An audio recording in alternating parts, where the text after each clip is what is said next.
Wag vir julle Hotrods.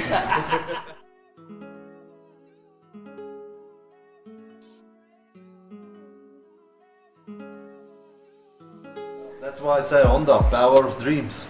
Here we go. Hi, and here we sit with Rudy Myburgh, our 2018 Hot Rod champion, and we'll be having a chat with him and seeing what's his preps happening for 2019.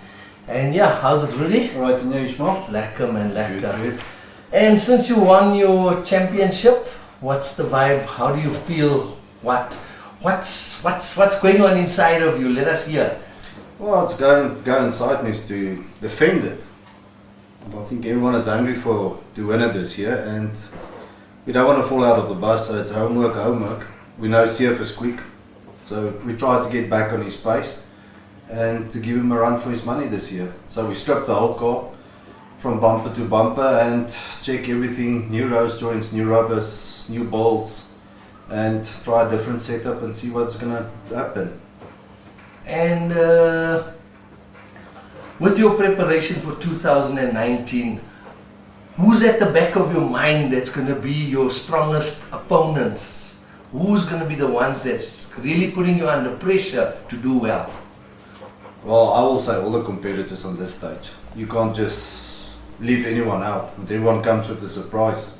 And it's been shown in the past, if you think of one guy, there's another 10 on his tail again. So I think all the competitors, I respect all of them, and everyone's got a chance. I think if you look back towards the last bit of the season, there was, I think, 12 guys within 0.2 of a second close to each other. That's exactly it. That 0.2, we all know 0.2 is just like that.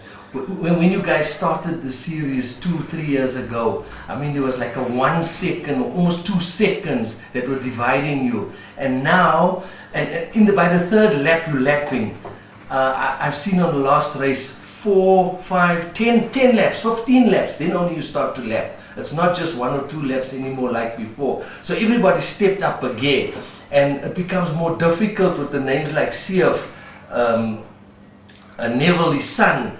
There's just so many, the youngster that was driving France's car, Marnus. I mean, guys like that are coming on in leaps and bounds. What's your feeling with them all being fast now and you being in the middle of the bunch? You racing a Honda fan again, once again, but you're racing a Honda against all the rotaries, and then there's some turbo cars thrown in the mix. Does it make you feel that the Honda is challenging the rotaries, or are you separating that and it's just a race for you? Well, I won't say it's a challenge for me. All the years I was basically the first one who won a national title with a rotary, but the rotaries is just not reliable for me, and I started with the Hondas and everyone laughed at me.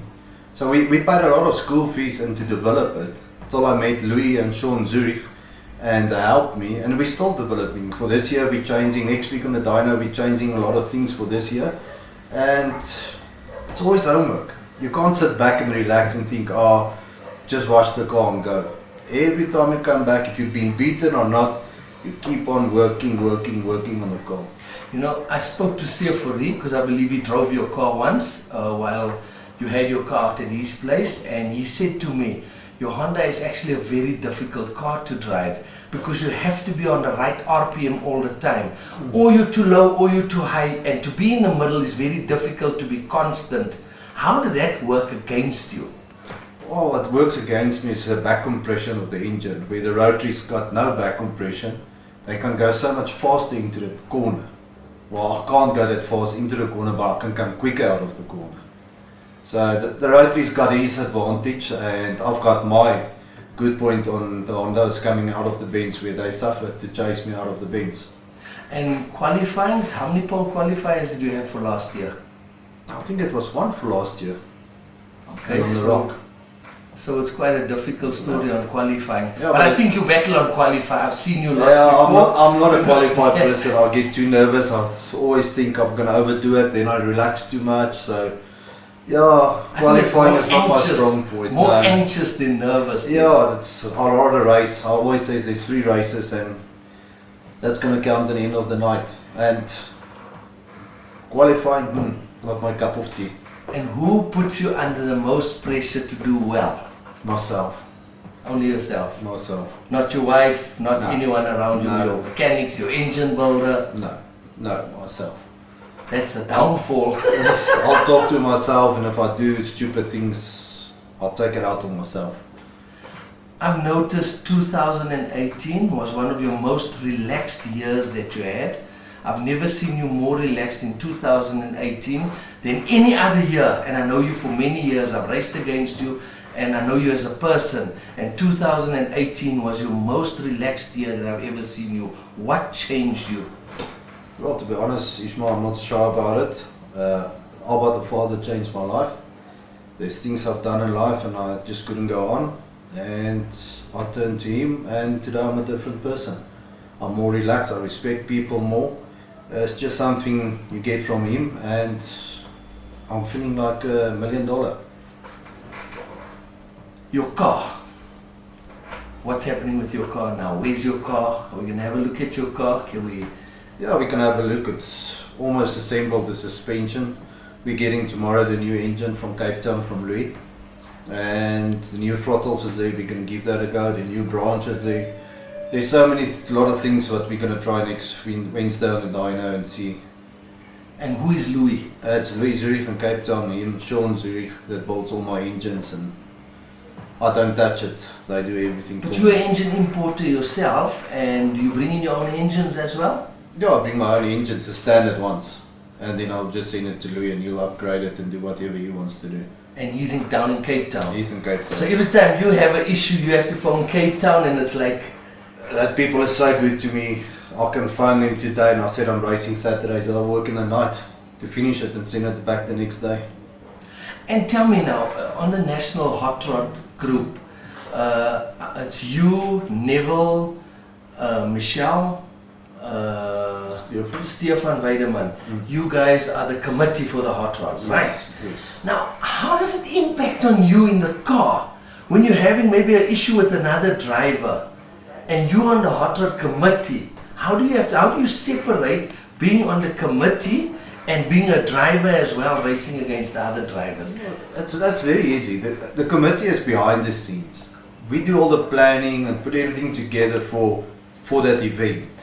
But on the day of the event starts, we drivers like anyone else.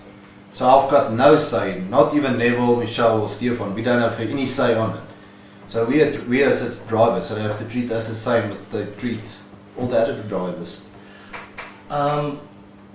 When did this whole hot rod committee start? How did it come about? I know this I'll be posting all to Neville as well, because he's more like... What I can think was 3 years back, when Neville told us like Tim is going to invite the world champion of the Rock, and Stefan and myself was there, and then we start talking. He says, it came from Stefan. He says, why don't we start a tour and do 3 or 4 rounds or whatever? And from that day we just thought, okay, let's do it, let's go for it. And we throw our ideas together, and it starts from there. And it got bigger and bigger and bigger. You know, most guys I interview today, they talk about the guys' ages that are playing against them, you know, in qualifying, whatever. It's like you guys are getting a bit, your reflexes or whatever it is getting a bit slower, right? Mm-hmm. They're saying that, they're saying like maybe you are driving a faster car now. I think your car's faster than the Hotrods because of your age, so it's fixing that gap. No, but that's why I've got a young wife. There we go. She should have been here. Yeah, back this up. A lot of guys say yes, Neville and you are becoming of age, but I don't think age factor can play in it. I don't believe that. No. I think I'm older than both of you, and I'm still doing long circuit racing, and I don't think it affects me. It's always what you say with your mouth. If you say to yourself you're old, you're old. Yeah. But if you say to yourself I'm young, I want the life, I feel like 35. I almost turned 49, but I feel like 35. That's awesome.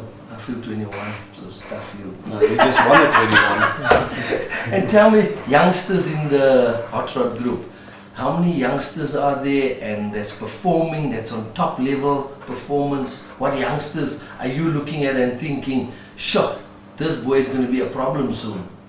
Well, Marnus definitely, Jason, Neil Boertes, I can't remember everyone's names now, but there's a couple of them. I won't say youngsters, you can say middle-aged people as well. No, but I'm just talking really young youngsters. Marnus Yeah, under 20 years old. Yeah, Marnus and Jason, definitely. Those two boys has got talent. They can race. Lonica Martins. Lonica, Keegan. Keegan's coming on in leaps and bounds. I'll tell you, Keegan is so smooth that kid keeps his head on his shoulders. He's going to give us a lot of trouble. How old is he? Keegan is now 16. He turned 16. He's 17 this year. Oh, really? I Yes. thought he was 14 and just a big boy. No, he turned 16 this year. Okay, no, I've also seen him drive and I think... He's very smooth. Sure, he's a problem. He's going to be a problem for the fast guys, you know? I think if he keeps his attitude right, he'll go far. I think it's about keeping yourself grounded all the time, eh? Definitely. If you can learn to keep yourself... I know a hot-headed boy, but I'm still going to talk to him. I'm going to bring it out with him. I'm not going to discuss it with other people. I'm going to talk to him. There's a few. I need to bring it out, you know. I was talking to Jody Viana and he keeps on saying about the politics, and I'm saying, name. Don't tell me politics, name it. Tell me what. And he had to tell. So now we'll get him answers to what he feels. There's a lot of issues that he had that we need to get answers, but I think the answers will come from Neville. And it will be good for everybody to know the exact story of what had happened on that night and that night, not to let people be misled about things. And I think this is why we're having this show also. It's to show all our spectators behind the scenes and what was really the problem. Because lots of times they are so misled by things, it's like, it's ridiculous. Don't you think so? Agree 100%, 100%. What do you think this TV series with Ignition is going to do for the National Hot Rods? Well, it's already doing stuff. Me and Neville spoke on the weekend. We're looking at 40 to 42 cars for this year. We start mentioning names. Chris Landsberg's coming back now. Neil Boertes' dad is going to race. So there's a whole list of people. And I just think we can show the people the oval is, it's a professional sport. Not what people think, yeah, we just put something together and whoop, off we go. Yeah, it's you know, when I talk to people from the long circuit and I tell them how fast your cars are, how well prepared your cars are, how you guys come with teams there, how good your cars look and how much money's gone into it. People don't realize how much money you guys put into your cars. I think the top national hot rods are 500,000 rands cars. Excuse me, times 2. Oh really? If you just take on the Honda engine what you spend to start, you're looking at 350,000 rand. So where's your car? Where's your rims? A set of rims from Big Boss Auto for 4 rims now is 32,000 rand. You need at least 12 rims. So calculate that quickly. Big Boss Auto's son might be coming back. Yeah, Devon. And that's going to be something. That's going to be a spoke in the wheel as well. Yeah. But I think also the standard is so high. I don't care who you bring. I don't think they're going to just go to the front. There's no ways. I don't believe so. Yeah, well, that's why I said that the game is so open. We saw last year how many new qualifiers, new winners. I don't think there's a guy that won 2 events. All the events was a different winner. So it shows you that it's competitive, and I don't think you're Rudy Myburgh, you're going to show up and give everyone carrots. No, sorry, it's not working like that. There was a guy that came in, Kwesi Weyers. Let's talk about him. I know he's not my greatest fan because I was your COC that black flagged you. So if you want to chat about it, Kwesi, I'm out. We can come with cameras to you and we can talk about it. I'd really like that. What do you think about Kwesi when he was around? Kwesi is a very good driver, but I think he had a lot of pressure from people, and it's a borrowed car. That's Nico Foster's car. So he had a lot of pressure to perform. And I think he outperformed himself. On the first event where he took me out was totally unnecessary. He didn't know how to do it. We will collect points in the series, was the first meeting of the series. And we saw he's got a pace and he's a good driver. But I just think he pressured himself. I think the series changed everything in motor racing in South Africa with the Oval running a full year now, or 7 rounds to make a champion, not anymore 1 or 2 rounds to make a champion. Yes. And that changed a lot, so you have to be consistent now. Yeah, you need consistency. And if you think you're going to win it in the first night, your points is down the drain. If you're in an accident and you lose out on the night and don't finish 2 heats, you're gone. That's where you were so good the whole year. You were consistent all the time. You might not have won every race. You only qualified once, you say, Paul. Yes. And you won the season. And now you got to drive in the UK? Yes, in the World Finals. Tell us more about that. Speedway of Deanwood offered us a car, the same what we do for the World Champion in South Africa. So he offered us a car to drive in the Speed Weekend for 2019. And Billy Hood, the current World Champion, is preparing a car for me. So sometime in June I'll go out and test it and get seat time in it. But again, that's hard racing, it's people you don't know. It's just, you don't think, you're not going to go there and throw your attitude you're going to win it. You're going to work for it. It's a 75 lap a race, so we do 30 laps this year, but 75 laps is it's a long race. That's hard racing, they drive very hard. The same camera you sit in front of, it's going to be following us all the way to the UK. Great. So it will be like a personal one-on-one with Mr. Myburgh here, and I think he likes that very much because we can all see all his muscles on him. I mean, he likes to feel like he's the man here. But let's go have a look at your car, man. Yep. Show us your car a bit and let's check. Let's go. So what is this that looks like spaghetti here? Spaghetti, where man my spaghetti? What's come for your Rotaries? The Rotary guys, did you hear that? The Honda man is calling on you guys. He's challenging you guys. Let's have a look at Rudy's car here. Look at this, there's nothing left. What's going on here, Rudy? Explain to us. Well, I clipped the wall a week, 2 weeks ago at Pretoria. So I got back and these scratches and everything and I said, it's time. Strip the whole car, bare chassis, repaint the chassis, check all the rose joints, fit new rose joints, new rubbers, check the steering, do the diff, the gearbox, new engine. So I think we'll be prepared for 2019 to kick off. I think there's a lot of preparation.